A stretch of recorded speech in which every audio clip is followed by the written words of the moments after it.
가문의 영광이라는 제목으로 함께 은혜 받기를 원합니다. 가문의 영광이라는 영화가 1992년에 상영되었을 때 굉장한 인기를 끌었습니다. 코믹한 영화인데 관객이 500만을 넘었었습니다. 이것이 인기를 끌자 가문의 영광 시리즈가 나왔습니다. 가문의 위기, 가문의 부활, 가문의 족보라는 이름으로 나오게 되었습니다. 공통점은 가문의 가치와 소중함을 이야기한 것입니다. 명절이 되면 가문 시리즈가 한두 편 TV를 통하여 재방영되는 것을 보게 됩니다. 저는 오늘 제목을 행복한 제자 가문의 영광이라고 붙였습니다. 예수님은 하나님나라 가문의 영광을 위하여 이 땅에 오셨습니다.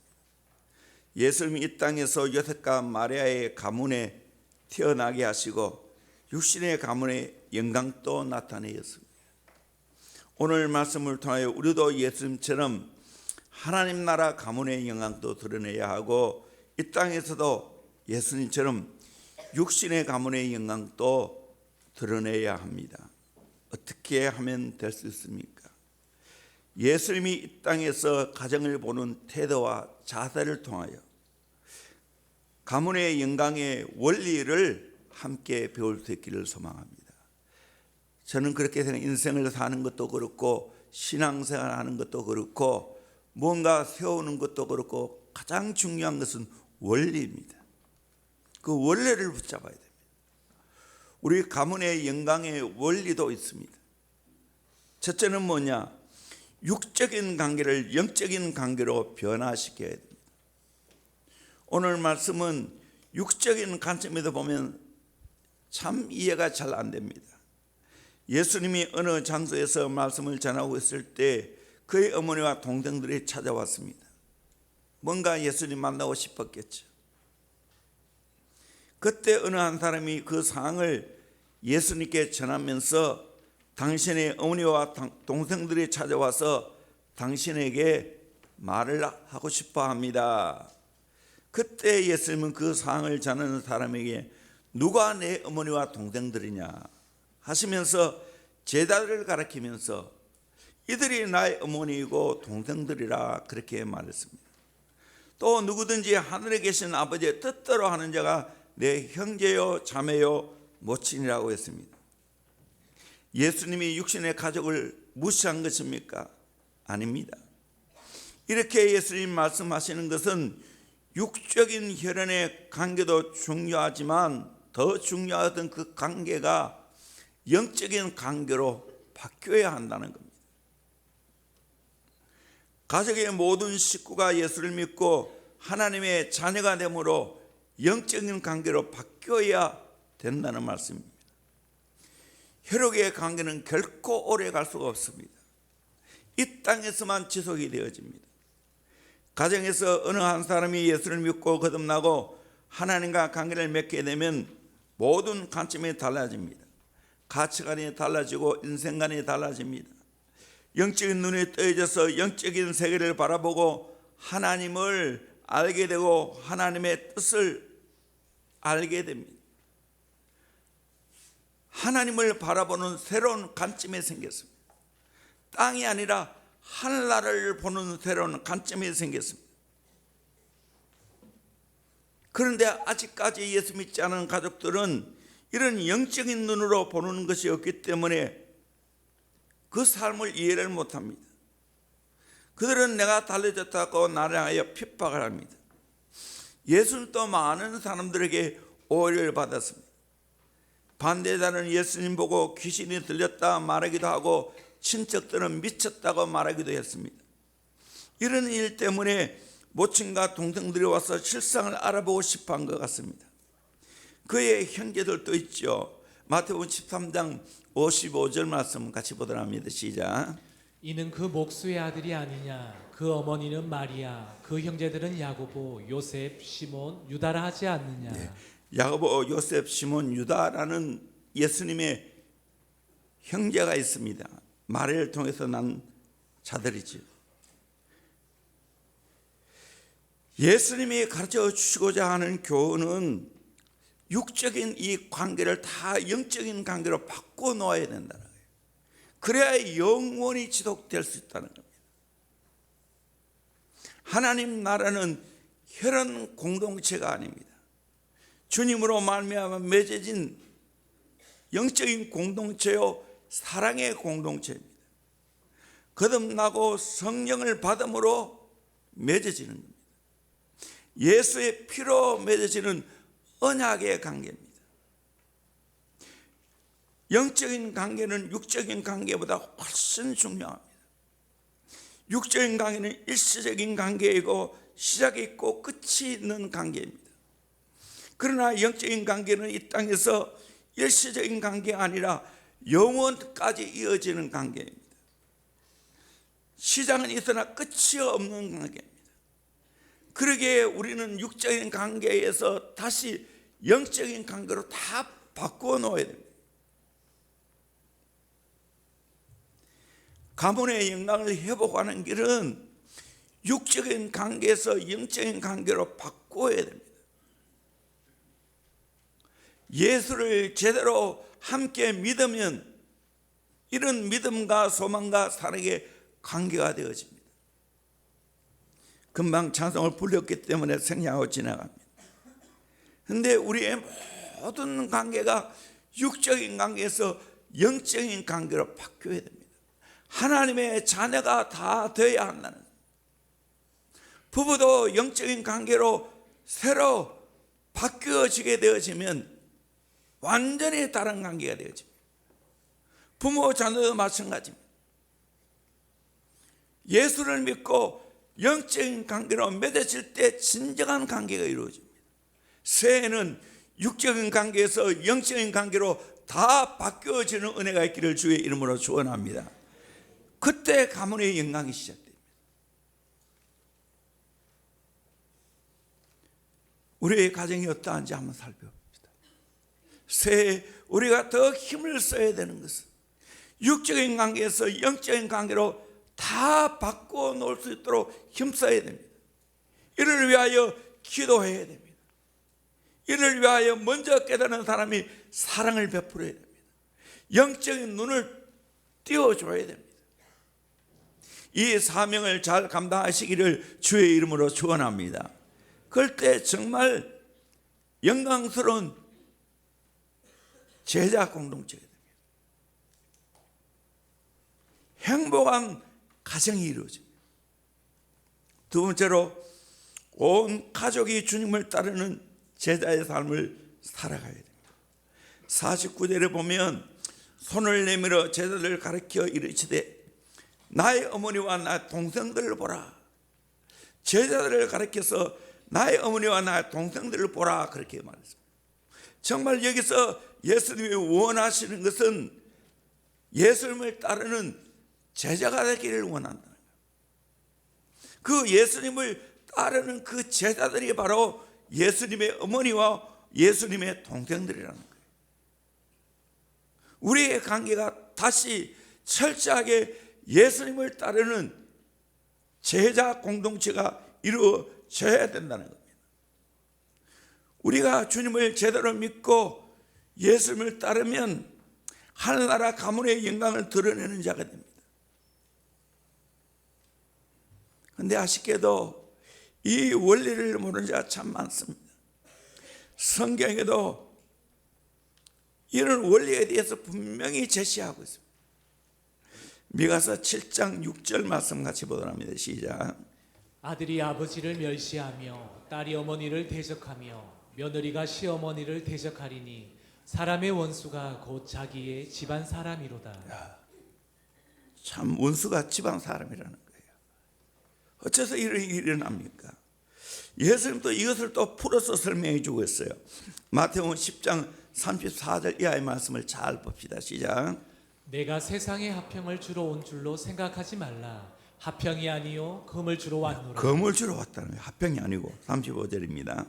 내가 온 것은 사람이 그의 아버지와 딸이 어머니와 며느리가 시어머니와 불화하게 하려 함이니. 불화하려 했다고 말씀하고 있습니다. 36절입니다. 사람의 원수가 자기 집안 식구리라.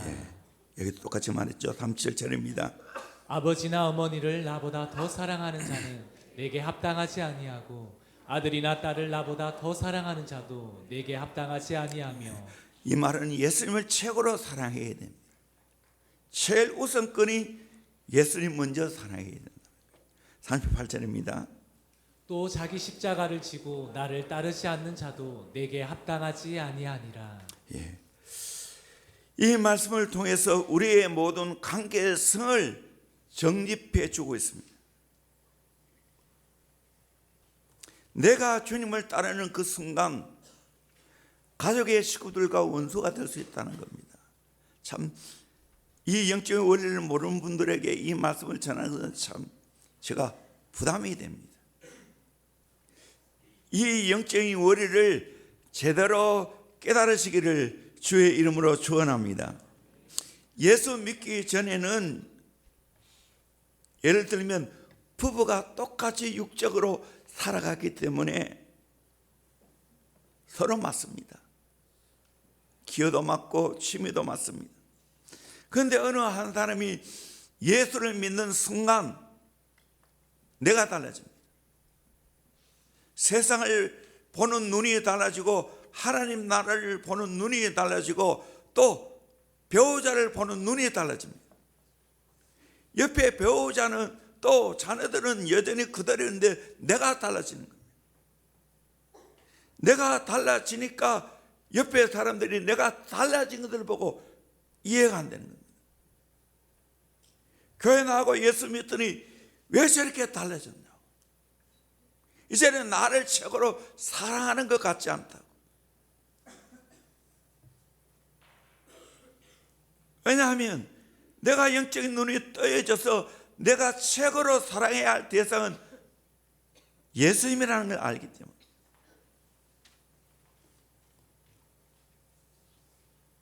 그렇지 않으면 그 사람이 우상이 된다는 거예요. 그래서 미워해야 되고 때로는 원수가 될 수도 있다는 거예요. 한 예를 들어봅니다. 서울 경량교회 원로 목사님이신 석원태 목사님이라고 계십니다. 이분이 부산에서 신학교를 다니는 어느 해에 목사님의 어머니께서 오랜만에 집에 오셨습니다.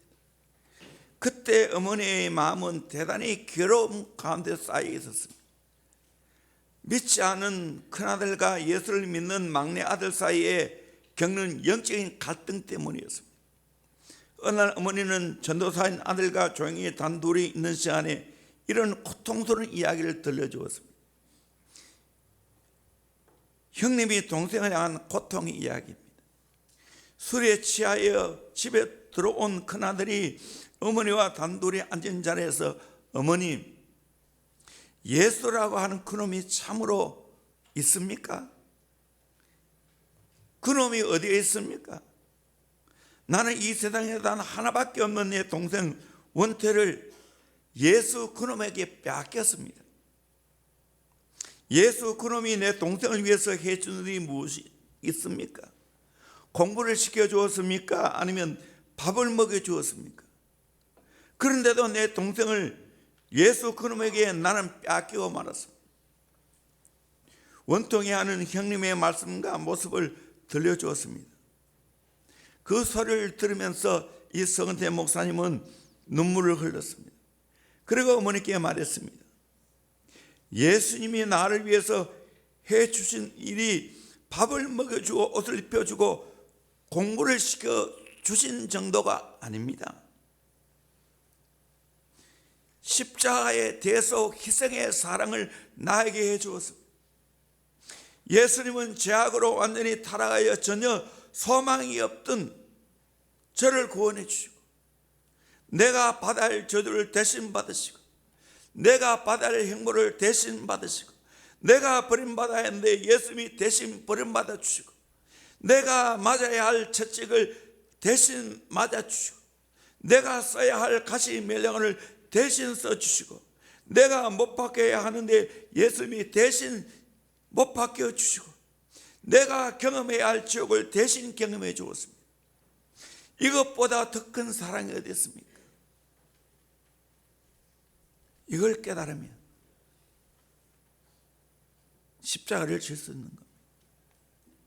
때로는 아직까지 영적인 원리와 예수를 알지 못하는 사람들에게 오해를 받을 수도 있습니다. 그러나 분명한 사실은 내가 지금 이렇게 가족의 식구들에게 원수가 되었다는 것은, 미움받고 있다는 것은 희망사입니다. 축복입니다. 새로 영적인 것이 이제 열려가고 있다는 거죠.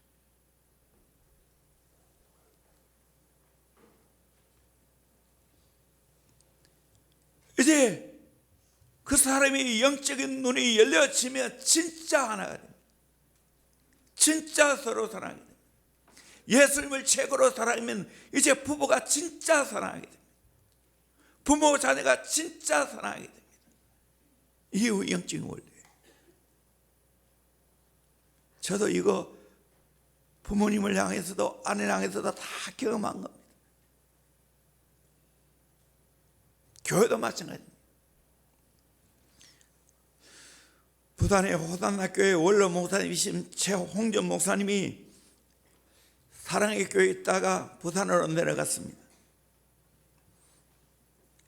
기존 교회에 한 500~600명 모이는 교회에 갔는데 제자 훈련을 시작하면서 너무나 힘들었습니다. 한번 당회를 할 때마다 서로 맞지 않아서 목사님과 장로님이 서로 고통을 겪게 했습니다. 목사님이 당회를 마치고 목양실에 와서 얼마나 울었는지 그 목사님 말, 곰판이 2개나 삭을 정도로 울었다가, 그럼에도 불구하고 묵묵히 제자에게를 걸어갔을 때 오늘은 부산에서 수영로 교회와 함께 대표적인 교회로 성장하게 되었습니다. 그 장로님들도 변하여 지금은 함께 목양하는 장로님이 되셨습니다. 우리 교회도 마찬가지예요. 제자 훈련의 뿌리가 내리고 여기까지 오기까지는 많은 시련과 어려움이 있었습니다. 교인들이 힘들다고 떠나가기도 했습니다. 그럼에도 불구하고 포기하지 않고 이 원칙을 지켜나갔습니다. 그 결과 많은 예수의 제자가 나왔습니다. 그래서 가정을 살리고 다음 세대를 잘 키울 수 있는 밑바탕이 되었습니다. 새해 우리가 꿈을 꾸고 소망해야 되는 것이 무엇입니까? 가족의 모든 식구들이 다 예수님의 제자가 되기를 소망합니다. 아멘. 그러면 진짜 하나가 됩니다.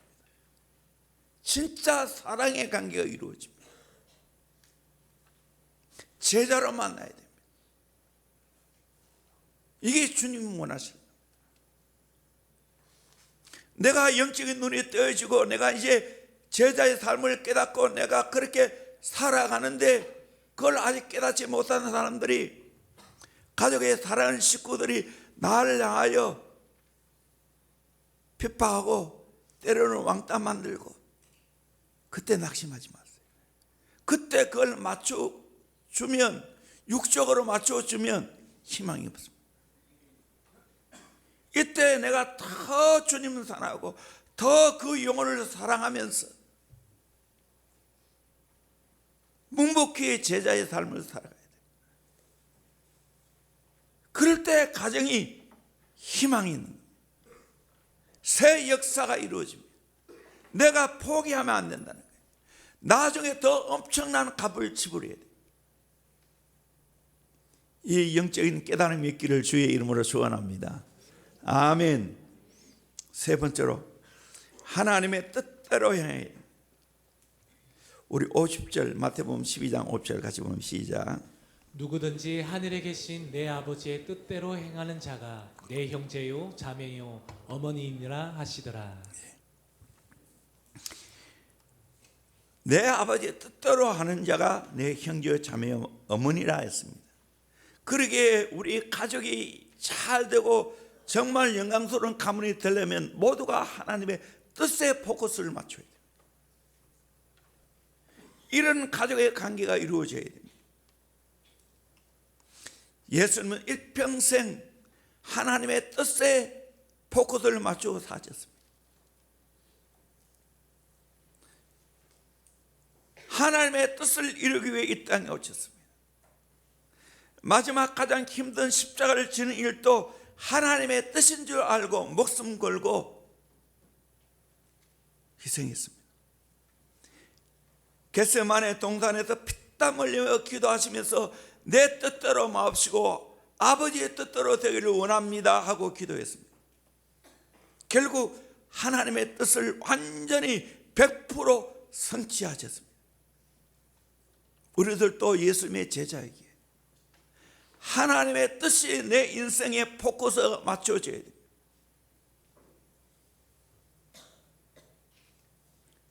육신의 부모의 뜻보다는 영적인 하나님 아버지의 뜻에 더 포커스를 맞춰야 돼요.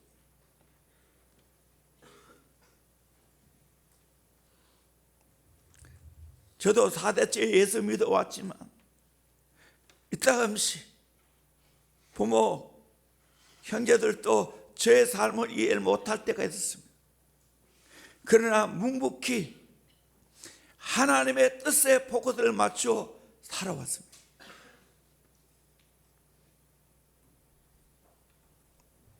주님이 원하시는 게 무엇입니까? 마태복음 7장 21절 말씀 같이 봅니다. 시작. 나더러 주여 주여 하는 자마다 다 천국에 들어갈 것이 아니요 다만 하늘에 계신 내 아버지의 뜻대로 행하는 자라야 들어가리라. 입술로만 주여 주여 하는 자가 천국에 들어가는 게 아니고 하늘에 계신 내 아버지의 뜻대로 행하는 자가 천국에 들어간다고 말씀하고 있습니다. 우리의 모델이신 예수님은 이 땅에 어떻게 사셨습니까? 요한복음 4장 34절 말씀 같이 봅니다. 시작. 예수께서 이르시되 나의 양식은 나를 보내신 이의 뜻을 행하며 그의 일을 온전히 이루는 이것이니라. 예수님의 양식은 나를 보내신 하나님의 뜻을 행하며 하나님의 일을 온전히 이루는 것이 예수님의 양식이라고 했습니다. 양식보다 더 귀하게 여기는 것이 하나님의 뜻입니다. 요한복음 6장 38절 말씀 같이 봅니다. 시작. 내가 하늘에서 내려온 것은 내 뜻을 행하려 함이 아니요 나를 보내신 이의 뜻을 행하려 함이니라. 예수님이 하늘에서 이 땅에 내려온 것은 내 뜻 행하려 함이 아니라고 했습니다. 나를 보내신 하나님 아버지의 뜻을 행하려고 이 땅에 오셨다는 거예요. 저와 여러분도 하나님이 이 땅에 보내신 목적이 무엇입니까? 내 소원, 내 비전, 내 소망, 내 뜻을 이루기 위해 이 땅에 보내신 건 아니에요. 하나님의 뜻을 이루기 위해 하나님이 저와 여러분을 이 땅에 보내신 줄로 믿습니다. 그러면 우리의 포커스가 하나님의 뜻에 맞춰야 돼요.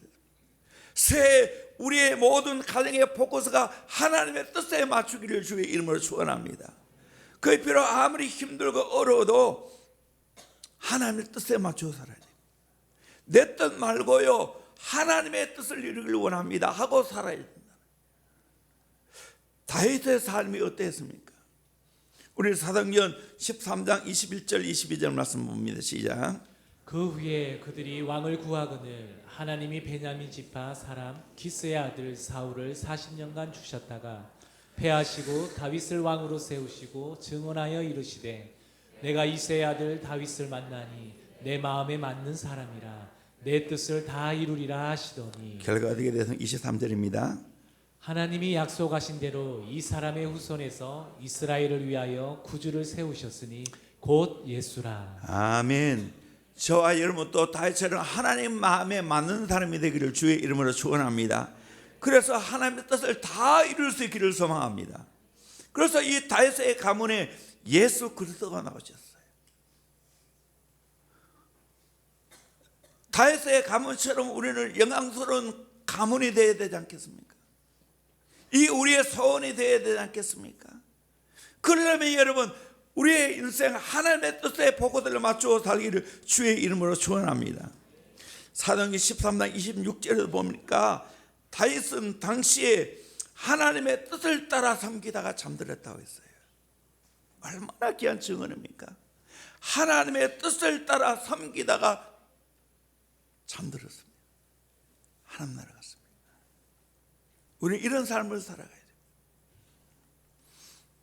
우리가 잘 아는 미국의 16대 대통령 누구죠?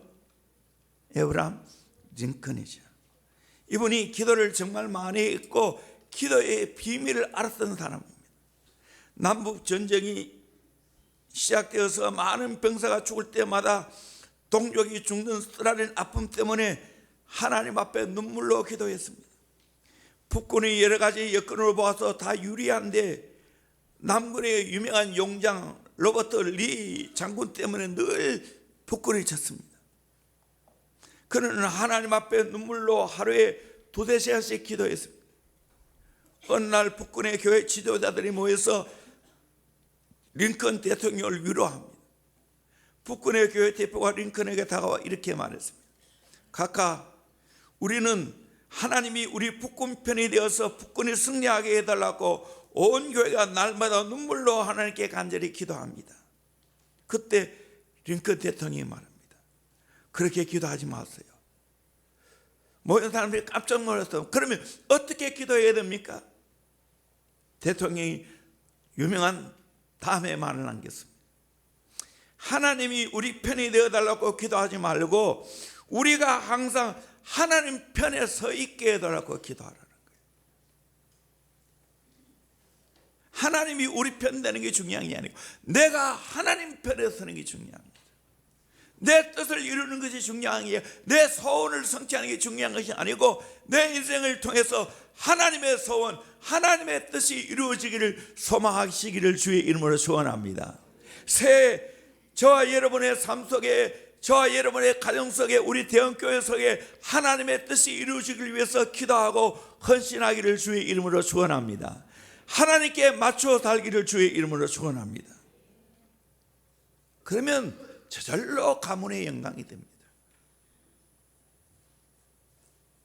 우리 찬양 한번 할까요? 주님의 뜻을 이루어서. 제가 20대에 너무 많이 불렀던 찬송입니다. 주님의 뜻을 이루소서. 고요한 중에 기다리니 진흙과 같은 나를 주사 주님의 형상 만드소서. 주님의 뜻을 이루소서.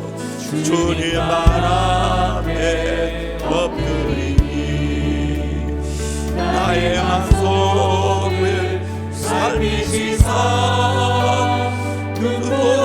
눈보라에게 하옵소서. 주님의 뜻을 이루소서. 병들어 몸이 피곤할 때 신등의 손을 내게 펴사 간절히 하여 주옵소서. 주님의 뜻을 이루소서. 온전히 나를 주장하사 주님과 함께 동거함을 만민이 알게 하옵소서.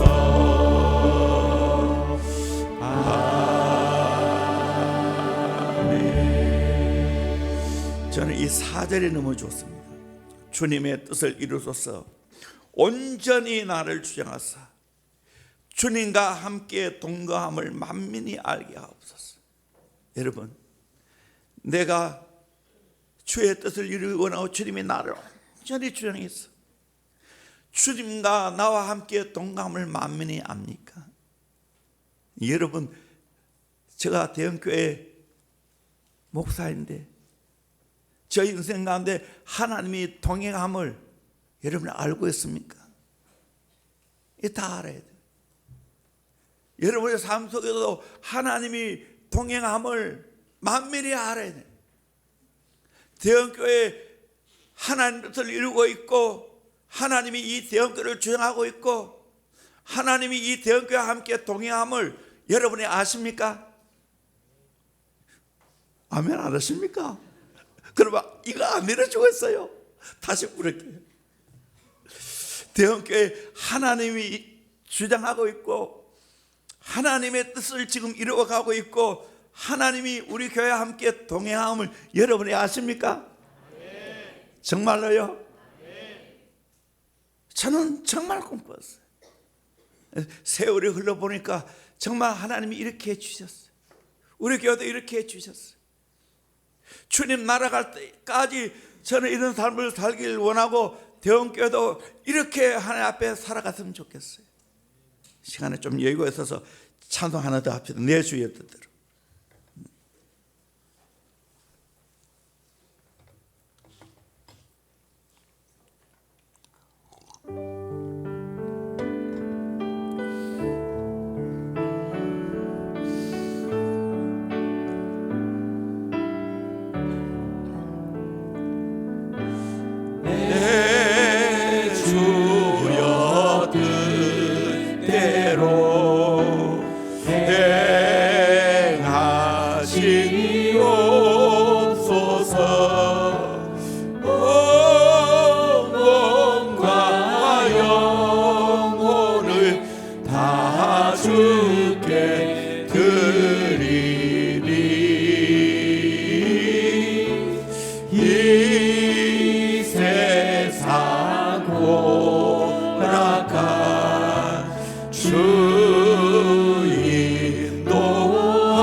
정말 20대 초반부터 시작해서 30대 중반까지 한치 앞이 안 보였어요.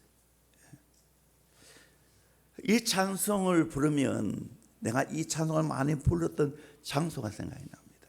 그 어디냐면 저 옛날에 대덕산 기도원이라고, 앞산 기도원 지금은 없어졌지만 거기에 우리 대구 사람들이 기도 많이 하러 갔어요. 특별히 저희 교회가 그곳에 기도하러 많이 갔어요. 한 10시 반쯤 영대 로타리에서 시외버스를 이울 보따리 울러매고 갑니다. 그러면 서부 주차장에 내립니다. 그 서부 주차장에서 그 지금 경마장이 있는 그 위에 있는 그까지 걸어갑니다. 한 30분 이상 걸어야 됩니다.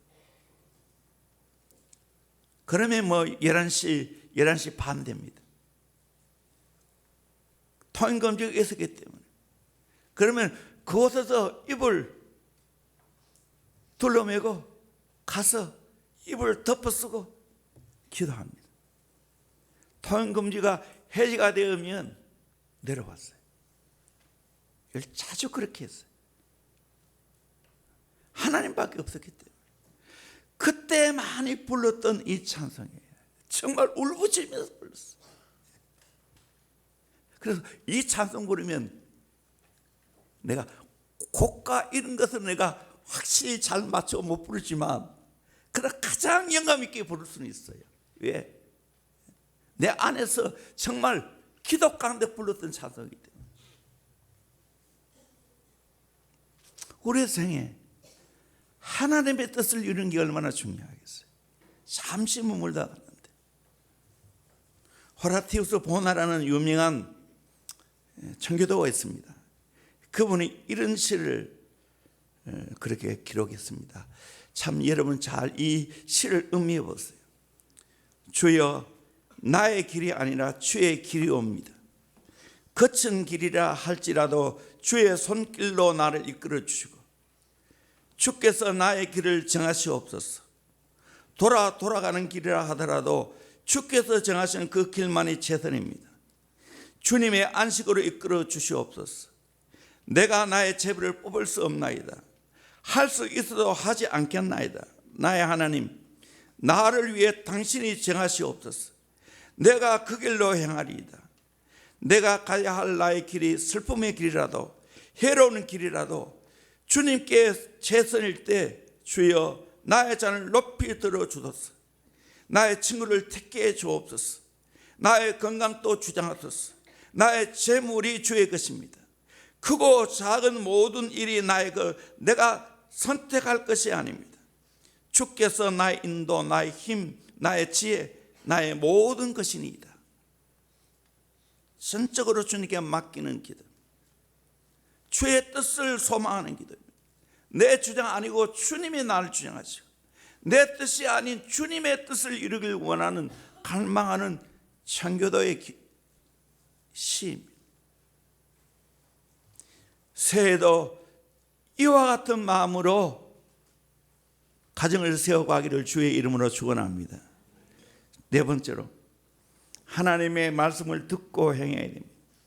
우리 19절에서 누가복음 8장 19절에서 21절까지 다시 한번 읽겠습니다. 시작. 예수의 어머니와 그 동생들이 왔으나 무리로 인하여 가까이 하지 못하니 어떤 이가 알리되 당신의 어머니와 동생들이 당신을 보려고 밖에 서 있나이다. 예수께서 대답하여 이르시되 내 어머니와 내 동생들은 곧 하나님의 말씀을 듣고 행하는 이 사람들이라 하시니라. 아멘. 내 어머니 내 동생은 곧 하나님 말씀을 듣고 행하는 이 사람이라고. 우리 가족 공동체를 어떻게 만들어 가야 되겠어요? 하나님의 말씀을 듣고 행하는 공동체를 만들어 가야 돼요. 그 사람이 바로 영적인 예수님의 가족이 된다는 거예요. 마태복음 7장에서 산상수훈의 마지막 결론이 뭡니까? 말씀을 듣고 행하는 자는 반석 위에 집을 지은 집과 같다고. 그래서 홍수가 나고 비바람이 불어도 그 집은 절대로 무너지지 않다. 우리의 가정이 반석 위에 집을 지어야 될 줄로 믿습니다. 그러면 말씀을 듣고 하는 가정입니다. 그 가정이 되어야 됩니다. 신명기 28장에 나오는 그 놀라운 약속의 말씀을 듣고 순종할 때 받는 축복입니다.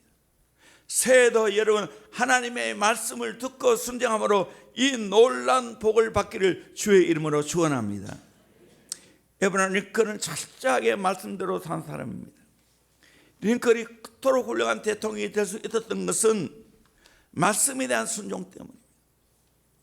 링컨은 곧잘 이렇게 말했습니다. 내가 이런 오늘이 있는 것은 이미 세상을 떠나가신 천사 같은 어머니 덕분입니다. 링컨의 마음속에 오래 남아있었던 것은 일찍이 통나무 집에서 어머니가 가르쳐준 십계명이었습니다. 그 몇 번이고 뇌물을 거절할 수 있었고 수많은 악한 술수를 물리칠 수 있었던 것은 그 어머니가 가르쳐주신 출애굽기 2장에 나오는 십계명이 늘 자기 귀에 쟁쟁했기 때문이라고 했습니다. 어머니가 가르쳐주신 말씀을 일생 동안 보배처럼 여겼습니다. 그의 어머니는 이런 유언을 남겼습니다. 아브라함아, 나는 내 곁에서 떠나간다. 이제 다시는 돌아올 수 없을 것이다. 착한 아이가 되어서 아버지를 편하게 하여 두리라.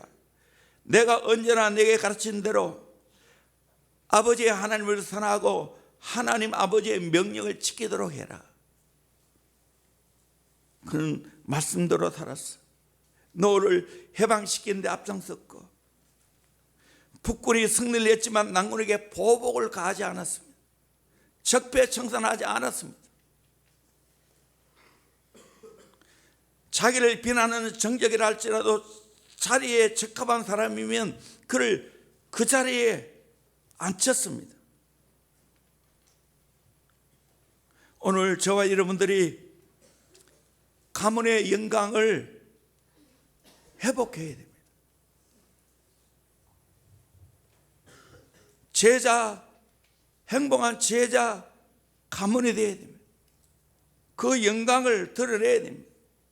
그러기 위해서 더 새해 철저하게 주의 말씀대로 순종하겠다는 각오와 결단하시기를 주의 이름으로 축원합니다. 점점 교회가 이 말씀을 전하고 말씀을 읽는 분들이 많은 것 감사합니다. 새해도 더 말씀 가까이 하길 바랍니다. 목장에서도 우리 교육부서도 격려해서 말씀을 많이 보도록 하고 그 말씀대로 순종하도록 가르쳐야 됩니다. 마지막 결론을 맺습니다. 예수님은 하늘나라 가문의 영광을 드러내셨고 그의 모친과 동생들을 다 영적인 관계로 발전시켜서 가문의 영광을 드러냈습니다. 그의 가정의 식구들이 처음에는 예수님이 미쳐서 귀신의 왕 바알세불을 섬기고 귀신을 쫓아내는 일을 한다고 그 소식을 듣고 예수님을 붙들어 돌렸고 했습니다. 그래서 마가복음 3장 21절에 보면 예수의 친족들이 듣고 그를 붙들러 나오니 이는 그가 미쳤다 하매라. 예수님이 그의 친족들에게 미쳤다는 소리를 들었어요. 요한복음 7장 3절에 보면 그 형제들이 예수께 이르되 당신이 행하는 일을 제자들도 보게 여기를 떠나 유대로 가둬서 스스로 나타내기를 구하면서 묻혀서 일하는 사람이 없나니 이를 행하려 하거든 자신을 세상에 나타내소서 하니 5절 보니까 이는 그 형제들까지도 예수를 믿지 아니함이라. 형제들이 예수를 안 믿었어요. 그러기에 동생들이 예수를 비난했습니다. 그런데 나중에 어떻게 됐어요? 오순절날 성경 받고 그들은 변화되었습니다. 사도행전 1장 14절에 보니까 여자들과 예수의 어머니 마리아와 예수의 아우들과 더불어 마음을 같이하여 오로지 기도에 힘쓰더라. 오순절 그 초대교회 공동체 안에 예수의 어머니, 예수 아우들이 다 함께 모여 같이 기도에 힘을 썼습니다. 나중에 어떻게 됐습니까? 예수님의 동생 야고보는 예루살렘 교회 지도자가 되었습니다. 중요한 회의를 주재하는 그 장면을 사도행전 15장에 볼 수가 있습니다. 또 야고보서를 기록했습니다. 예수님 동생입니다. 얼마나 기도를 많이 했든지 별명이 낙타무릎입니다. 그의 동생 유다는 어디 있습니까? 성경에 나오는 유다서를 기록했습니다. 예수님과 동생들이 육적인 관계에서 영적인 관계로 완전히 변화된 것을 보게 됩니다. 가문의 영광을 드러냈습니다. 좋은 것이 하루아침에 이루어지지 않습니다. 제자 가문의 영광, 교회의 영광 하루아침에 되는 거 아닙니다. 분명한 사실은 이 길이 아무리 힘들고 어려워도, 이 일이 아무리 어려워도 이 일을 하면서 이 길을 가야 됩니다. 주의 제자의 길을 가야 합니다. 그럴 때 가정이 희망이 있는 줄로 믿습니다. 저도 이 날쯤 되니까 정말 이 길을 여기까지 걸어오니까 35년 됐는데 제자의 길을 가게 됐습니다. 정말 저에게도 많은 변화가 됐습니다. 우리 가정에도 축복의 도구가 되었습니다.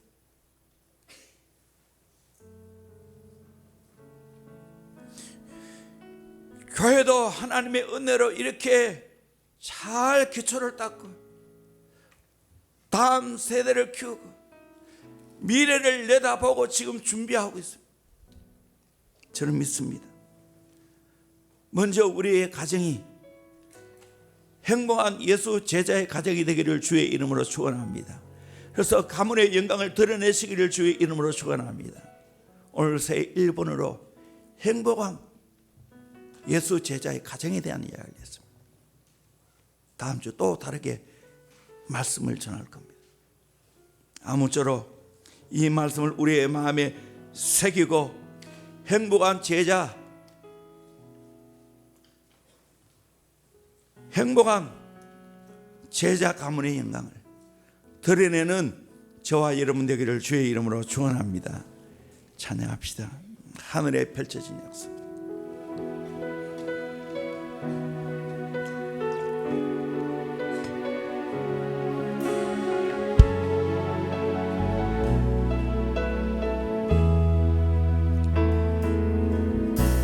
주님께 나아가네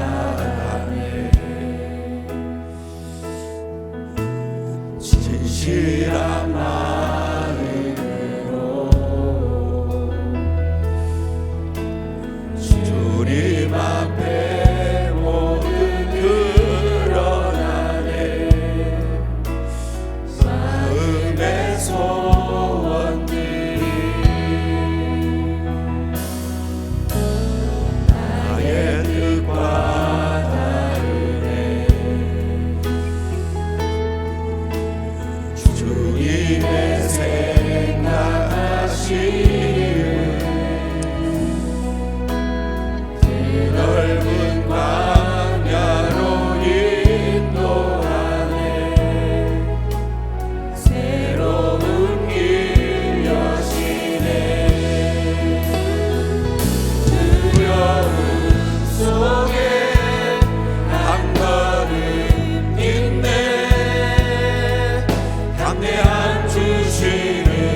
하늘에 펼쳐진 약속을 믿고 한 걸음 한 걸음 주의 뜻을 이루어가는 새해가 되기를 주의 이름으로 축원합니다. 오늘 말씀을 생각하면서 우리 함께 기도했으면 좋겠습니다. 행복한 제자 가문의 영광을 드러내기를 소망합니다.